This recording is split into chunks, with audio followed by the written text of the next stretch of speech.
Dear students, ഇന്ന് നമ്മൾ പഠിക്കാൻ പോകുന്നത് ഒരു പുതിയ ടോപ്പിക്കാണ്. That is pointer and array. രണ്ട് പോയിന്റർ നമ്മൾ പഠിച്ചിട്ടുണ്ട്, അറേയും പഠിച്ചിട്ടുണ്ട്. പക്ഷെ ഇത് രണ്ടും കൂടി ലിങ്ക് ചെയ്തിട്ടാണ് ഇപ്പൊ നമ്മൾ പഠിക്കുന്നത്. അതിനാദ്യം നമുക്കൊരു എക്സാമ്പിൾ നോക്കാം. Int A of 10. എ എന്നുള്ളൊരു ഇന്റിജർ അറേ നമ്മൾ ആദ്യം ഡിക്ലെയർ ചെയ്തു വിത്ത് 10 ലൊക്കേഷൻസ്. അതാണ് ഞാൻ ഇവിടെ കൊടുത്തിട്ടുള്ളത്. സ്റ്റാർട്ടിംഗ് ആയിട്ട് എപ്പോഴും നമ്മൾ കൊടുക്കാറുള്ള പോലെ ഇവിടെ ഒരു 1000 കൊടുത്തു. അഡ്രസ് ആണത് എ എന്നുള്ള അറേ. എക്ക് 10 locations. That is starting from A of 0 to A of 9. That is 0, 1, 2, 3, 4, 5, 6, 7, 8, 9. Total 10 locations. ഞാൻ ഇവിടെ സ്റ്റാർട്ടിങ്ങില് അഡ്രസ് കൊടുത്തു 1000. നെക്സ്റ്റ് ലൊക്കേഷനിലേക്ക് 1004. എന്തുകൊണ്ടാണ് 1004 ആയത്? എപ്പോഴും ഇന്റീജർ അറേ ആവുമ്പോ ഇന്റീജർ ആണെങ്കിൽ 4 bytes ഓഫ് മെമ്മറിയാണ് ഓക്യുപ്പൈ ചെയ്യുക. സോ 1000, 1001, 1002, 1003 ഈ 3 ലൊക്കേഷനും 34 എന്നുള്ള നമ്പർ ഇന്റീജർ സേവ് ചെയ്യാൻ. നെക്സ്റ്റ് 1004 ആണ്. അങ്ങനെ 4 വെച്ച് ആഡ് ചെയ്ത് അങ്ങനെ ടോട്ടൽ 10 ലൊക്കേഷൻസ് ആണ് എ എന്നുള്ള അറേക്ക് നമ്മൾ കൊടുത്തത്. ഇനി അതിനുശേഷം നമ്മൾ കൊടുത്തു ഇന്റ് സ്റ്റാർ പി, അതായത് പി എന്നുള്ളൊരു integer pointer variable. What is A pointer? നമ്മൾ ഓൾറെഡി പഠിച്ചിരിക്കുന്നതാണ്. എന്താ ഒരു പോയിന്റർ? പോയിന്റർ എന്നുള്ളത് ഒരു വേരിയബിൾ ആണ്. അത് മെമ്മറി ലൊക്കേഷന്റെ അഡ്രസ് ഹോൾഡ് ചെയ്യുന്ന ഒരു മെമ്മറിയാണ്. അടുത്ത ലൈൻ നമ്മൾ എഴുതി P equal to ampersand A of 10. Ampersand എന്നുള്ളത് എന്തിനാ യൂസ് ചെയ്യുക? അഡ്രസ് ഡിസ്പ്ലേ ചെയ്യാൻ വേണ്ടിയിട്ടാണ് നമ്മൾ ആംപർസെന്റ് എന്നുള്ള സിംബൽ യൂസ് ചെയ്യുക. അപ്പൊ പിയിലേക്ക് ampersand A of 0. A of 0യുടെ അഡ്രസ് ആണ് എവിടേക്ക് സ്റ്റോർ ചെയ്ത് പോവാ? പിയിലേക്ക് പോവാ. അപ്പൊ ഇപ്പൊ പിയുടെ വാല്യൂ എന്തായിട്ടുണ്ടോ? എ ഓഫ് 0യുടെ അഡ്രസ്. ഇതാണ് എ ഓഫ് 0. ഇതാണ് നമ്മുടെ എ ഓഫ് 0. എ ഓഫ് 0യുടെ വാല്യൂ 34ഉം അഡ്രസ് എന്താണ്? 1000. അപ്പൊ ഇവിടെ നമുക്ക് പി എന്നുള്ളത് എന്തായി മാറിക്കഴിഞ്ഞു? 1000. അപ്പൊ C out P. Here output will B 1000. Here C out asterisk P. Asterisk value means value at the address. P എന്നുള്ള അഡ്രസ്സിൽ എന്താണോ വാല്യൂ, പി എന്നുള്ള അഡ്രസ്സിൽ എന്താ ഇപ്പൊ വാല്യൂ? 1000 ആണ് അഡ്രസ്. അഡ്രസ്സിലുള്ള വാല്യൂ എന്താണ്? 34. Here output will be 34. ഇനി നെക്സ്റ്റ് സ്റ്റേറ്റ്മെന്റ് എന്താ? C out of P plus 1. P എന്നുള്ളത് 1000 ആണ്. നമ്മൾ നോർമലി പഠിച്ചിട്ടുണ്ട് 1000 plus 1 equal to 1001. But here P is an integer pointer variable. It occupies 4 bytes of memory. So 1000 plus 1. 1000 കഴിഞ്ഞിട്ട് അടുത്ത location ഏതാണോ അതാണ് വരിക. അപ്പൊ 1000 plus 1 എന്നുള്ളത് അടുത്ത ലൊക്കേഷൻ ഇവിടെയാണ്. ഇന്റീജർ ആയതുകൊണ്ട് അപ്പൊ 1000 plus 4 ആണ് വരിക. So here output will be 1004. ഇനി next asterisk of P plus 1. ഇത് നമ്മൾ ലാസ്റ്റ് ക്ലാസ്സിൽ പഠിച്ചത് തന്നെയാണ്. P plus 1. അപ്പൊ 1004ലുള്ള പി പ്ലസ് 1 1004 ആണ് കിട്ടിയിട്ടുണ്ട്. 1004ലുള്ള value, what is the value of 1000 plus 1 of the value is 12. അതിനുള്ള വാല്യൂ ഡിസ്പ്ലേ ചെയ്തു. അതേപോലെ പി പ്ലസ് 9. അപ്പൊ എന്ത് വരും? ഇവിടെയാണ് നമുക്ക് വന്നത് 1, 2, 3, 4, 5, 6, 7, 8, 9. സോറി, ഇതാണ് നമ്മുടെ 1000 വാല്യൂ വന്നത്. 1000 പ്ലസ് 1, 2, 3, 4, 5, 6, 7, 8, 9. അപ്പോ 1036 ആണ് ഇവിടെ ഡിസ്പ്ലേ ചെയ്യുക. പിന്നെ ഇവിടെ പറഞ്ഞ പോലെ തന്നെ ഇവിടെ എന്ത് വരും? Asterisk of P plus 9 equal to the value at 1036. So the value is 19. ഇനി അതേപോലെ നമുക്ക് ഇതൊന്ന് കമ്പയർ ചെയ്ത് നോക്കും. ഇപ്പൊ സി ഔട്ട് എയിലേക്ക് ഇപ്പൊ എന്താ വരിക? എയിലുള്ളത് എന്താണ്? എ എന്നുള്ളത് ഒരു അറേയാണ്. നമ്മൾ പഠിച്ചിട്ടുണ്ട് കഴിഞ്ഞ വർഷം. എയുടെ അഡ്രസ് പറയുമ്പോ അറേയില് എപ്പോഴും അഡ്രസ് പറയുമ്പോ ഫസ്റ്റ് അഡ്രസ് ആണ്. സബ്സ്ക്രിപ്റ്റിലെ ഫസ്റ്റ് അഡ്രസ്സിലുള്ളത് ഏതാണോ അതാണ് പറയുക. അതേപോലെ ഇവിടെ എന്ത് വരും? എയുടെ അയ എന്നുള്ള അറേയില് 10 ലൊക്കേഷൻസ് ഉണ്ടെങ്കിലും അഡ്രസ് പറയുമ്പോൾ എപ്പോഴും 1000 പറയുള്ളൂ. ബിക്കോസ് അതാണ് അതിന്റെ starting subscript value. So the address of A is 1000. അപ്പൊ ഇവിടെ വരുമ്പോൾ എന്തൊരു? C out A. എന്നുള്ളത് ഒരു ഇന്റീജർ ആണ്. അതിലേക്ക് നമ്മൾ 10 ലൊക്കേഷനും 10 വാല്യൂ ഉണ്ട്, അറേ വാല്യൂ ഉണ്ട്. അത് പക്ഷെ സ്റ്റോർ ചെയ്തിരിക്കുന്ന ഒരു പി എന്നുള്ള പോയിന്റർ വേരിയബിൾ ആണ്. അപ്പൊ സി ഔട്ട് എ എന്നുള്ളതില് ഇവിടെ ഔട്ട്പുട്ട് വരിക 1000 തന്നെയായിരിക്കും. Because it is stored in the pointer variable P. Here P equal to A. P equal to എന്താണ്? എന്ന് പറഞ്ഞാൽ ഇവിടെ സെയിം തന്നെ വരും. P equal to ampersand of A of സീറോയുടെ സെയിം മീനിങ് തന്നെയാണ് ഇവിടെ വരിക. അതിൽ സി ഔട്ട് ആസ്പെക്ട് A value at A of zero, value at A of zero. Value എന്താണ്? എ ഓഫ് സീറോയുടെ value, that is here the output will be 34. Output will be 34. A plus 1 means 1000 plus 1. അതായത് അടുത്ത ലൊക്കേഷനിലേക്ക് പോകും, that is 1004 ആയിരിക്കും ഇവിടെ display ചെയ്തു വരാം. ഇവിടെ ഔട്ട്പുട്ട് എന്തായിരിക്കും? 1004ലുള്ള വാല്യൂ, ദാറ്റ് ഈസ് 12. ക്ലിയർ ആയില്ലേ? ഇതിനോടൊപ്പം നമുക്ക് പഠിക്കാനുള്ള ഒന്നാണ് ഇനി ഡൈനാമിക് അറേ.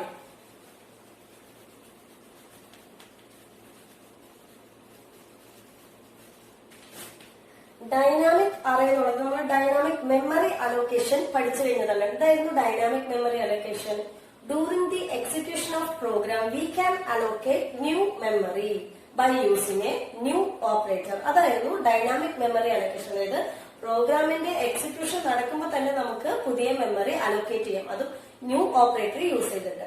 അതായിരുന്നു ഡൈനാമിക് മെമ്മറി അലോക്കേഷൻ. അപ്പൊ ഡൈനാമിക് എന്നുള്ള വേർഡിൽ തന്നെ എന്താ? During the execution.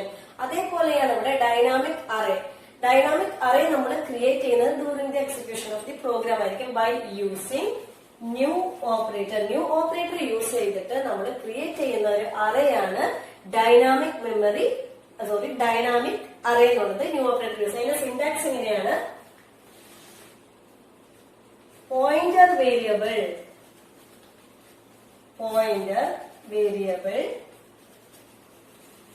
equal to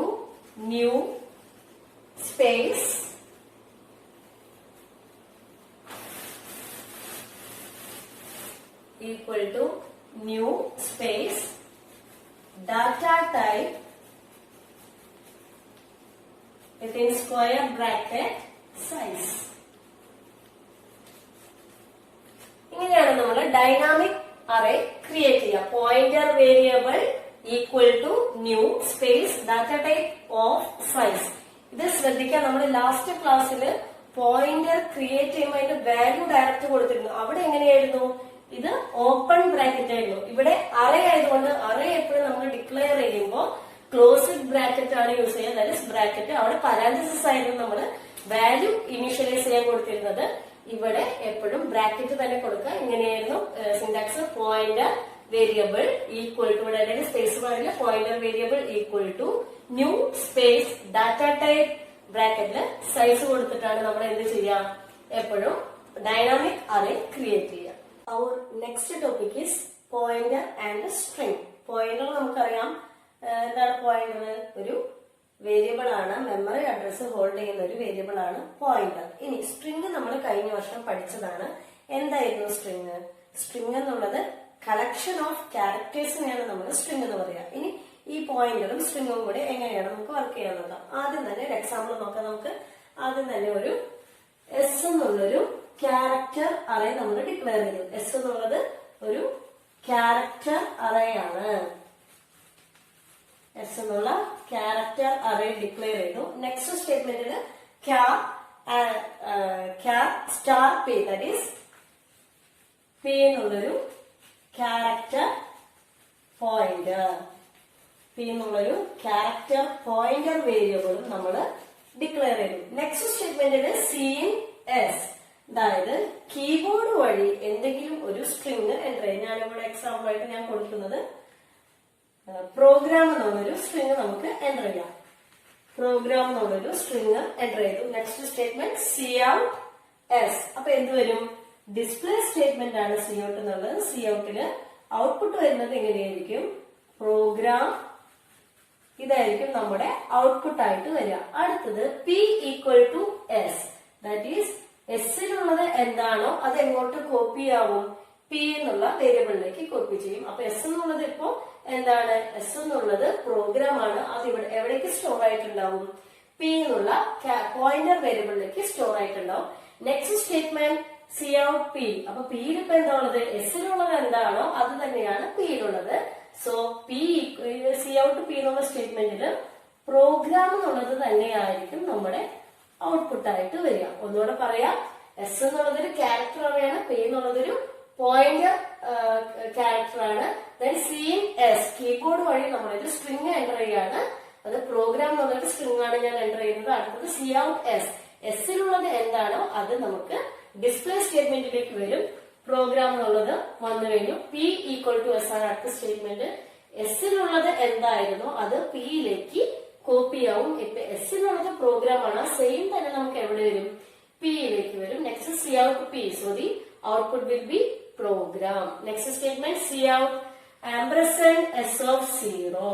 ഇവിടെയും എന്ത് തന്നെയായിരിക്കും? നമ്മൾ എപ്പോഴും ബേസ് അഡ്രസ് അതിന്റെ സബ്സ്ക്രിപ്റ്റ് വാല്യൂ യൂസ് ചെയ്തിട്ട് ആംപർസാൻഡ് നോക്കുമ്പോൾ ആ മൊത്തം സ്റ്റേറ്റ്മെന്റിൽ നമുക്ക് വരും. So here output will be program. Program എന്നുള്ള മൊത്തം സ്ട്രിങ് തന്നെ നമുക്ക് എസിലേക്ക് സ്റ്റോർ ആയിട്ടുണ്ടാവും. വിത്ത് സബ്സ്ക്രിപ്റ്റ് വാല്യൂ ആണ് 0. എപ്പോഴും ഒരു അതേ സ്റ്റാർട്ട് ചെയ്യുമ്പോൾ ഇൻഡെക്സ് വാല്യൂ എപ്പോഴും 0 തന്നെയായിരിക്കും. Next statement C out P plus 1. പിയിലേക്കുള്ളത് പ്രോഗ്രാം ആണ്. പി പ്ലസ് 1 എന്ന് പറയുമ്പോ പി പ്ലസ് 1 ഇത് പി 0 1 2 3 4 5 6. അപ്പൊ 1 തുടങ്ങിയുള്ളത് എന്താണോ അതാണ് ഡിസ്പ്ലേ ആയിട്ട് വരാം. So the output will be program. അതായത് ഇതില് 0 തുടങ്ങിയുള്ളത് വന്നു കഴിഞ്ഞാൽ പ്രോഗ്രാം വരും. 0 തുടങ്ങിയാണ് നമ്മൾ എപ്പോഴും ഇൻഡെക്സ് വാല്യൂ സ്റ്റാർട്ട് ചെയ്യുക. പി പ്ലസ് 1 എന്ന് പറയുമ്പോൾ ഇത് 0 1 2 3 4 5 6 ഇങ്ങനെയാണ് വരിക. 1 തുടങ്ങിയുള്ളത് എന്താണോ ആ സ്ട്രിംഗ് ആണ് ഡിസ്പ്ലേ സ്റ്റേറ്റ്മെന്റിൽ വെക്കുക. ആംപർസാൻഡ് എസ് പ്ലസ് 1 സെയിം തന്നെ എന്ത് വരും? എസ് പ്ലസ് 1 തുടങ്ങി, അതായത് ഫസ്റ്റ് ലൊക്കേഷൻ ഇല്ലാതെ സെക്കൻഡ് ലൊക്കേഷൻ തുടങ്ങി വരുമ്പോ പ്രോഗ്രാം എന്നുള്ളത് തന്നെയായിരിക്കും നമ്മുടെ ഔട്ട്പുട്ട് സ്റ്റേറ്റ്മെന്റ്. അടുത്തത് സി ഔട്ട് എസ് ഓഫ് 0. ഇവിടെ നമ്മൾ പറഞ്ഞത് പ്രോഗ്രാം എന്നുള്ളതാണ്. P R O G R A N ഇതാണ് നമ്മുടെ അറയായിട്ട് വരുന്നത്.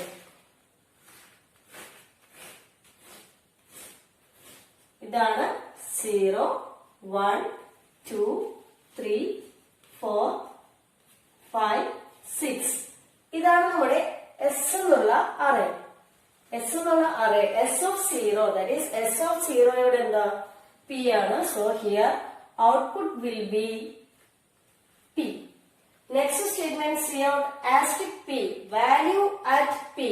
എപ്പോഴും എന്തെങ്കിലും വരും? വാല്യൂ അറ്റ് പി ഇതാണ്. സോ സ്റ്റാർട്ടിംഗ് ലൊക്കേഷനിൽ വാല്യൂ അറ്റ് പി പറയുമ്പോൾ ഫസ്റ്റ് ലൊക്കേഷൻ തന്നെയാണ് നമ്മൾ നോക്കുക. So output will be P.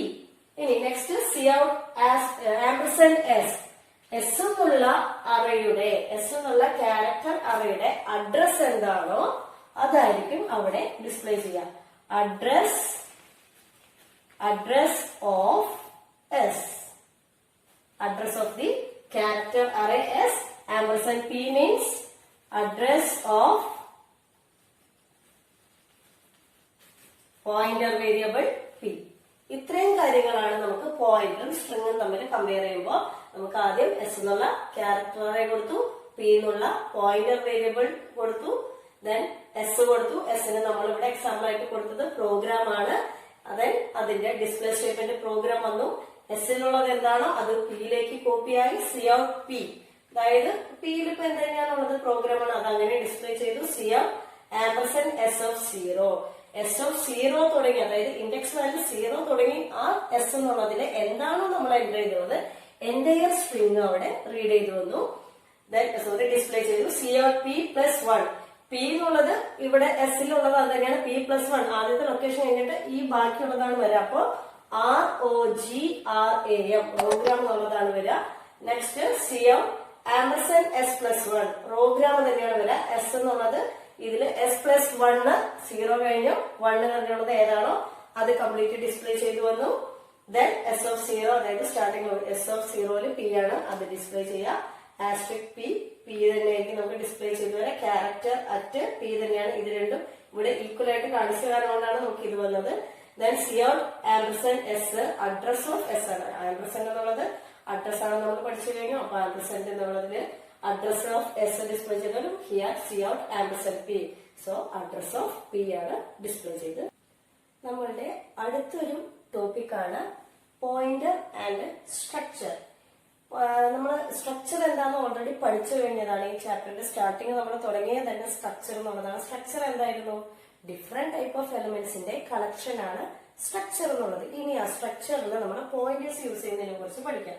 അവിടെ ഞാൻ എംപ്ലോയി എന്നുള്ള ഒരു സ്ട്രക്ചർ ക്രിയേറ്റ് ചെയ്തിട്ട് അതിന്റെ ഡെഫിനിഷൻ എഴുതിയിട്ടുണ്ട്. Structure space employee. എംപ്ലോയി എന്നുള്ളത് എന്താ നമ്മൾ പഠിച്ചിരുന്നത്? സ്ട്രക്ചർ ടാഗ് ആണ്. അതായത് സ്ട്രക്ചറിന്റെ നെയിമിനെയാണ് നമ്മൾ സ്ട്രക്ചർ ടാഗ് എന്ന് പഠിച്ചത്. ദെൻ കേളി ബ്രേസ് ഓപ്പൺ ചെയ്തു. ഒരു ഇന്റീജർ വേരിയബിൾ എംപ്ലോയി കോഡ് ഞാൻ ഈ കോഡ് എന്നുള്ളൊരു ഐഡന്റിഫയർ യൂസ് ചെയ്ത് ഇന്റീജർ വേരിയബിൾ ആയിട്ട് ഡിക്ലെയർ ചെയ്തു. എംപ്ലോയി നെയിം ക്യാരക്ടർ ആയിട്ട് ഡിക്ലെയർ ചെയ്തു. സാലറി എന്നുള്ളത് ഫ്ലോട്ട് ആയിട്ട് ഡിക്ലെയർ ചെയ്തു. കേളി ബ്രേസ് ക്ലോസ് ചെയ്തു. സെമിക്കോളൻ. ഇപ്പൊ എംപ്ലോയി എന്നുള്ളൊരു സ്ട്രക്ചർ ക്രിയേറ്റ് ചെയ്ത് കഴിഞ്ഞു വിത്ത് 3 എലമെന്റ്സ്: ഈ കോഡ്, ഈ നെയിം ആൻഡ് സാലറി. ഇനി ഇതിനൊരു ഞാനൊരു അടുത്ത സ്റ്റേറ്റ്മെന്റ് ചെയ്താണ് എംപ്ലോയി ആസ്ട്രിക് ഇ. ഇപ്പോ ഇ എന്നുള്ളത് എംപ്ലോയിയുടെ ഒരു പോയിന്റർ വേരിയബിൾ ആയിട്ടാണ് നമ്മൾ ഡിക്ലെയർ ചെയ്തത്.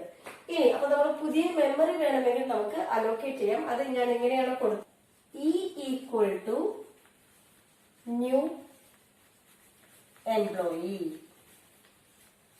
അപ്പൊ ഈ ഒരു സ്റ്റേറ്റ്മെന്റ് കൊടുക്കുമ്പോൾ ന്യൂ ഓപ്പറേറ്റർ എന്തിനാ യൂസ് ചെയ്യാം? പുതിയ മെമ്മറി അലോക്കേറ്റ് ചെയ്യാൻ വേണ്ടിയിട്ടാണ് നമ്മൾ ഈ ന്യൂ എന്നുള്ള ഓപ്പറേറ്റർ യൂസ്. അപ്പൊ ടോട്ടല് ഈ എംപ്ലോയി എന്നുള്ളതിന് എത്ര ബൈറ്റ്സ് ഓഫ് മെമ്മറി വന്നു കാണും? ഈ കോഡ് എന്നുള്ളത് ഇന്റീജർ ആയതുകൊണ്ട് 4 bytes of memory plus 15 characters. ഒരു ക്യാരക്ടറിന് 1 ബൈറ്റ് ഓഫ് മെമ്മറിയാണ് നമ്മൾ യൂസ് ചെയ്യുക. അപ്പൊ ഇവിടെ ഈ നെയിം എന്നുള്ളത് 15 ആയതുകൊണ്ട് 15 bytes of memory. So 15 plus next one is float. ഫ്ലോട്ടിന് എത്ര മെമ്മറി വേണ്ടി വരും? ഫ്ലോട്ടിന് again 4 bytes. Total 23 bytes of മെമ്മറിയാണ് നമുക്ക് വേണ്ടി വരും. ഇനി നമ്മൾ എങ്ങനെയായിരുന്നു സ്ട്രക്ചർ എലമെന്റ്സ് ആക്സസ് ചെയ്തിരുന്നത്? സ്ട്രക്ചർ എലമെന്റ്സ് നമ്മൾ ആക്സസ് ചെയ്തിരുന്നത് യൂസിങ് ഡോട്ട് ഓപ്പറേറ്റർ ആയിരുന്നു. ഡോട്ട് ഓപ്പറേറ്റർ യൂസ് ചെയ്തിട്ടാണ് നമ്മൾ സ്ട്രക്ചർ എലമെന്റ്സ് ആക്സസ് ചെയ്തിരുന്നത്. അതായത് എംപ്ലോയി എന്നുള്ളത് ഒന്നുണ്ടെങ്കിൽ ഇപ്പോ എംപ്ലോയിക്ക് ഒരു ഒബ്ജക്റ്റ് ഞാൻ ക്രിയേറ്റ് ചെയ്തത് എംപ് എന്നാണെങ്കിൽ emp ഡോട്ട് ഇ കോഡ്. അപ്പോ ഈ കോഡ് എന്നുള്ള സ്ട്രക്ചർ എലമെന്റ് നമ്മൾ ആക്സസ് ചെയ്യാനായിട്ട് പറ്റും. പക്ഷേ ഇവിടെ നമ്മൾ ഒരു ഇ എന്നുള്ളത് ഇവിടെ യൂസ് ചെയ്തിട്ടൊരു പോയിന്റർ വേരിയബിൾ ആണ്. പോയിന്റർ വേരിയബിൾ ഒരിക്കലും നമുക്ക് ഡോട്ട് ഓപ്പറേറ്റർ യൂസ് ചെയ്തിട്ട് ആക്സസ് ചെയ്യാനായിട്ട് പറ്റില്ല. അപ്പൊ നമ്മൾ അത് എങ്ങനെ യൂസ് ചെയ്യും?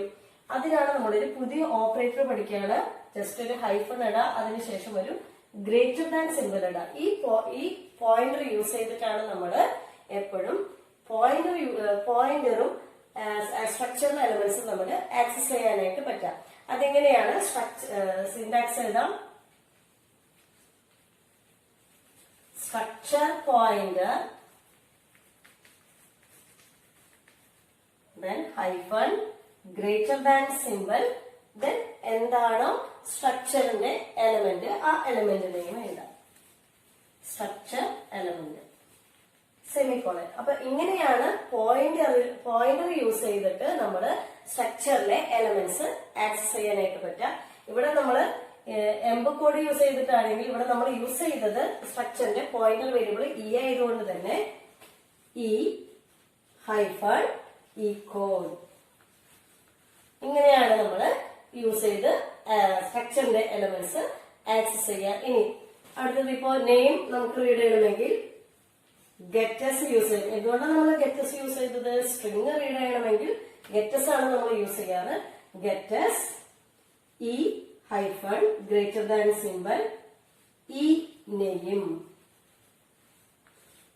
സെമിക്കോളൻ. ഇങ്ങനെയാണ് അപ്പൊ നമ്മൾ സ്ട്രക്ചർ. പിന്നെ സാലറി ആക്സസ് ചെയ്യണമെങ്കിലോ E hyphen greater than symbol salary. അപ്പൊ നമ്മള് സ്ട്രക്ചറിന്റെ എലമെന്റ്സ് സ്ട്രക്ചറിന്റെ ഒരു ഒബ്ജക്റ്റ് യൂസ് ചെയ്തിട്ട് ആക്സസ് ചെയ്യണമെങ്കിൽ നമ്മൾ യൂസ് ചെയ്തിരുന്നതാണ് ഡോട്ട് ഓപ്പറേറ്റർ. പക്ഷേ പോയിന്റർ വേരിയബിൾ യൂസ് ചെയ്തിട്ട് സ്ട്രക്ചർ വേരിയബിൾ ആക്സസ് ചെയ്യണമെങ്കിൽ അവിടെ എന്ത് വേണം? ഈ സ്പെഷ്യൽ ഓപ്പറേറ്റർ ആണ് നമ്മൾ യൂസ് ചെയ്യാം. ഈ ചാപ്റ്ററിലെ ലാസ്റ്റ് ടോപ്പിക് ആണ് സെൽഫ് റെഫറൻഷ്യൽ സ്ട്രക്ചർ. നമുക്കിനി സെൽഫ് റെഫറൻഷ്യൽ സ്ട്രക്ചർ എന്ന് നോക്കാം. Self-referential structure, it is a structure in which one of the element is a pointer to the same structure. അതായത് ഇപ്പൊ നമ്മൾ എക്സാമ്പിൾ നോക്കുകയാണെങ്കിൽ സ്ട്രക്ചർ എംപ്ലോയി എന്നുള്ളൊരു സ്ട്രക്ചർ ക്രിയേറ്റ് ചെയ്തു വിത്ത് ഈ കോഡ്, ഈ name, salary. And again we use a variable, pointer variable to the same structure. അതായത് ഒരു സ്ട്രക്ചറിന്റെ ഉള്ളില് ആ സ്ട്രക്ചറിനെ തന്നെ ഒരു പോയിന്റർ വേരിയബിൾ യൂസ് ചെയ്താൽ അതിനെയാണ് സെൽഫ് റെഫറൻഷ്യൽ സ്ട്രക്ചർ എന്ന് പറയുന്നത്. നമ്മുടെ സ്ട്രക്ചറിൽ ഒരു വേരിയബിൾ ആയിട്ട് പോയിന്റർ യൂസ് ചെയ്യും.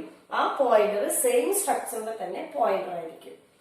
അതന്നെയാണ് നമ്മൾ എന്താ പറയാ, self referential structure. That is it is a structure in which one of the element is a pointer to the same structure.